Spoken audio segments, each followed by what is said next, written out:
ખાસ કરીને જે વાત કરવાની છે હાલના હવામાનની, જોવા જઈએ તો અત્યારે જેવી રીતે હવામાન છે એકંદરે ખુલ્લું થઈ રહ્યું છે, 500 એચપીએ લેવલે જે વાદળો છવાયેલા હતા છેલ્લા 2 દિવસની અંદર પવનની ઝડપ વધી છે, એટલે કે જે 25 થી લઈને 30 કિલોમીટર પ્રતિ કલાકની ઝડપ જે પવનની હતી એની જગ્યાએ અત્યારે 35 થી લઈને 40 કિલોમીટર પ્રતિ કલાકની ઝડપે પવન ફૂંકાઈ રહ્યા છે, જેને કારણે જે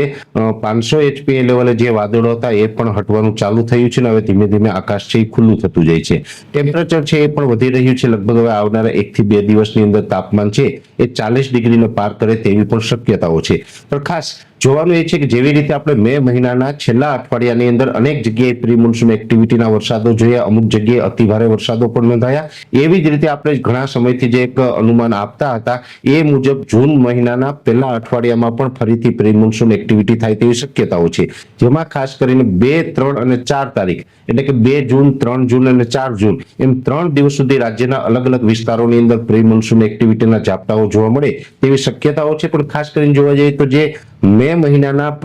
છેલ્લા અઠવાડિયામાં જે અતિ ભારે વરસાદો હતા એ પ્રકારના અતિ ભારે વરસાદો નહીં હોય, પણ હળવા છૂટાછવાયા ઝાપટાઓ છે એ ચોક્કસથી નોંધાશે અને જેમાં પણ વિસ્તારો પણ ખૂબ ઓછા હશે. ખાસ કરીને વિસ્તારની વાત કરવા જઈએ તો જે દક્ષિણ ગુજરાતના વલસાડ, નવસારી, ડાંગ એ સાથે છોટાઉદેપુર અને રાજપીપળા જેવા વિસ્તારો છે એમાં આ પ્રી મોન્સૂન એક્ટિવિટીના ઝાપટાઓ જોવા મળી શકે. સૌરાષ્ટ્રની અંદર બોટાદ, ભાવનગર, અમરેલી, ગીર સોમનાથ અને જુનાગઢ જેવા વિસ્તારો છે એમાં પણ છૂટાછવાયા પ્રી મોન્સૂન એક્ટિવિટીના ઝાપટાઓ છે એ જોવા મળી શકે છે.